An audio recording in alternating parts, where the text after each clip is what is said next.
मेरी इस वक्त मौजूदगी है पुष्पांजलि मैरिज हॉल, जो कि बघौली में स्थित है। ये बघौली बंजरिया रोड पे स्थित है। और यहाँ आज एक कार्यक्रम था माननीय श्री प्रदीप सिंह सिसोदिया जी की तरफ से, जो है ड्रग्स मुक्ति अभियान, जो कि आजकल जो है युवाओं में ये बहुत बड़ी मतलब समझिए एक तरह से बीमारी की तरह जो है ये फैल रहा है। उसी के उपलक्ष्य में भैया युवाओं के जो है रोल मॉडल माने जाते हैं, तो युवाओं के वेलफेयर के लिए भैया का ये अभियान है। जिला संत कबीर नगर लोकसभा 62 से तमाम जो है दिग्गज जुटे थे, जिनके माध्यम से आह्वान था भैया का आज की जो है ये प्रदेश ड्रग मुक्त जो कि बने, ताकि जो युवा हैं वो आगे आ पाए और उनके बेहतर भविष्य की जो है शुरुआत हो सके। भैया से मिलेंगे, उनके विजन जानेंगे कि क्या क्या विजन है इस चीज को लेकर के, क्यों ये आह्वान आज किया गया भैया के द्वारा। जी भैया।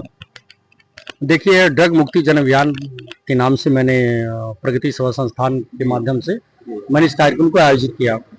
आज आप देखेंगे कि समाज में बहुत सारे समस्याएं ऐसी हैं जो नशे की वजह से युवा कहीं न कहीं पथभ्रष्ट हो जा रहा है और वह या तो आपराधिक गतिविधियों में लिप्त हो जा रहा है, या तो कहीं दुर्घटनाग्रस्त हो जा रहा है, या तो सुसाइड कर ले रहा है।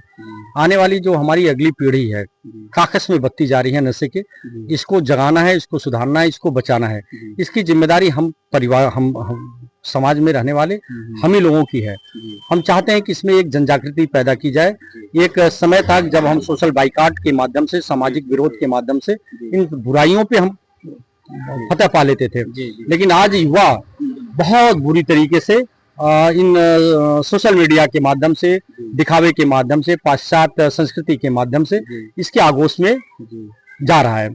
आपने देखा होगा अभी बहुत सारे शराब की दुकानें निकली थी। बहुत सारे युवाओं ने अपने सोशल मीडिया पे लिखा था कि भाई साहब को बहुत बहुत बधाई, और हमारे बड़े भैया को शराब की इतनी दुकानें मिली। अब बड़े भैया भी उनको आशीर्वाद उस पर दे रहे हैं।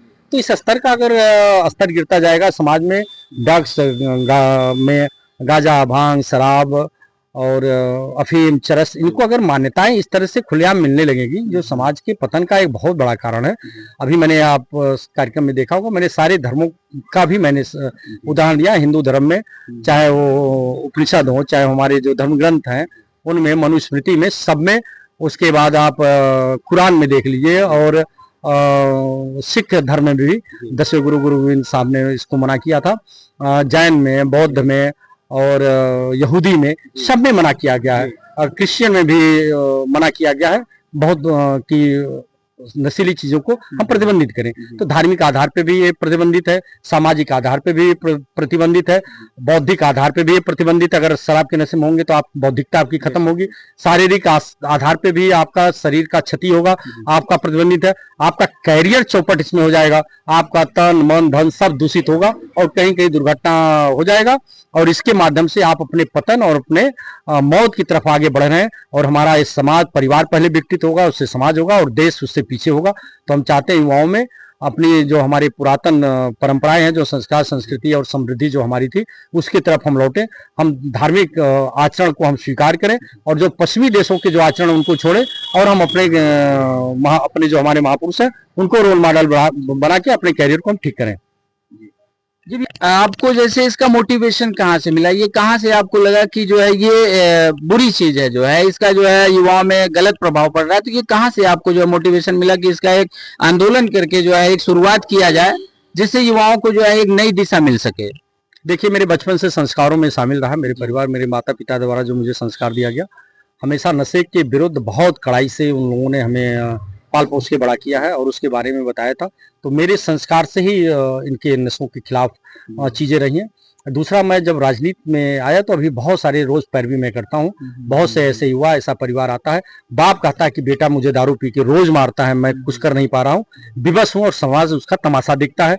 आज एक बहन और बेटी रोड पे अगर कहीं उसके साथ दुर्घटना होती है तो पता चलता है कोई नशेड़ी दुर्घटना कर दिया।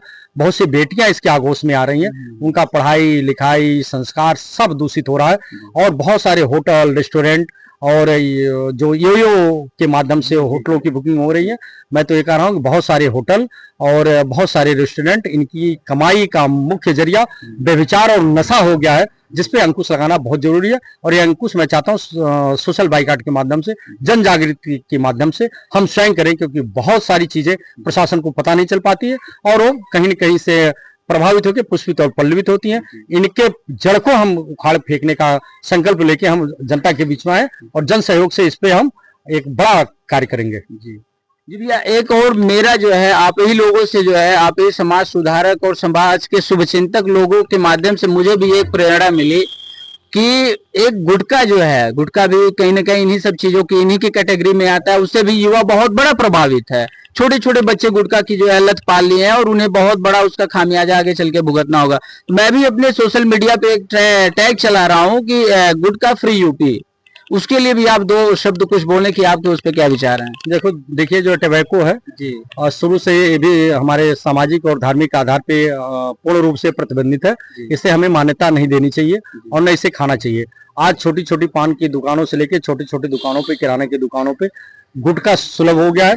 और धैर्य से अगर कोई आदमी पढ़ा लिखा है, ध्यान से, बहुत छोटे छोटे लिखे रहते हैं, फोन उससे फोटो खींचिए, उसको जूम करके देखिए, उसमें एक बिच्छी बनी रहती है, लिखा रहता है स्वास्थ्य के लिए ये हानिकारक है। तो खुद जो व्यक्ति बना रहा है वही कह रहा है स्वास्थ्य के लिए हानिकारक है। तो खाने वाले को तो इतना दिमाग होना चाहिए कि अगर लिख के बेच रहा है स्वास्थ्य के लिए हानिकारक है, तो मैं खा रहा हूं तो स्वास्थ्य मेरा है, शरीर मेरा है, जीवन मेरा है, मुझे इसे सुरक्षित करना, तो नहीं खाना चाहिए। यह जन जागृति के कमी का परिणाम है, दुष्परिणाम है। इससे इसको भी जन जागृति के माध्यम से युवाओं के बीच में जाके इसे छुड़ाने के लिए हमको उनको संकल्पित करना पड़ेगा। जी, ड्रग्स में ही आता है। जी, आप थे जो है भैया प्रदीप सिंह सिसोदिया जी, जिनके माध्यम से ड्रग मुक्त जन अभियान चलाया गया। और आज भैया के साथ जो है और भी लोग जो है यहाँ उपस्थित हैं, जिले के तमाम दिग्गज जो है, इनसे भी कुछ राय लेंगे। जी, नशा सामाजिक व्यवस्था में सबसे बड़ा बाधक है। जी, जो जिस समाज में नशा का सबसे ज्यादा प्रकोप है, उसका भविष्य जो है अंधकार होगा। यही हमारा। जी भी आप कुछ कहेंगे। आपने कहा है कि गुटखा, इस पे आप उस पर ट्रैक चला रहे हैं, उस पर भी कुछ कहना, मैं कहना चाहता हूँ कि पहले नशा की पहली प्राइमरी पाठशाला गुटखा ही है।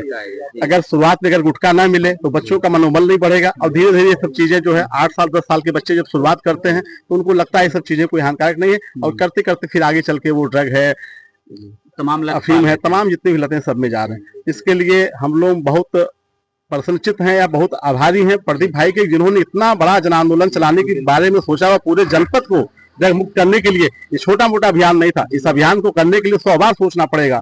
आपके पास कोई ताकत नहीं है, कोई धन नहीं, कोई बल नहीं है, लेकिन अपने सामाजिक संबंधों के बल पे आप इतने बड़े अभियान को गति दे रहे हैं। तो हम लोग भी अपने आप में बड़ा गौरवान्वित महसूस करते हैं कि हमारे बीच से निकला हुआ एक साथी इस अभियान को दिशा दे रहा है और हम लोग तन मन धन से उनके साथ लगे हुए हैं। धन्यवाद आपका।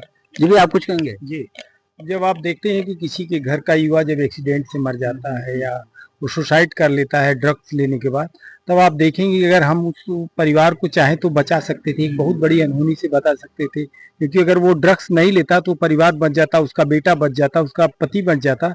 और जब आप देखेंगे उस दुख वाले घर को, तो आपको समझ में आएगा कि ये भी मैं अगर कर सकता था तो एक परिवार खुशहाल हो सकता है। Thank you.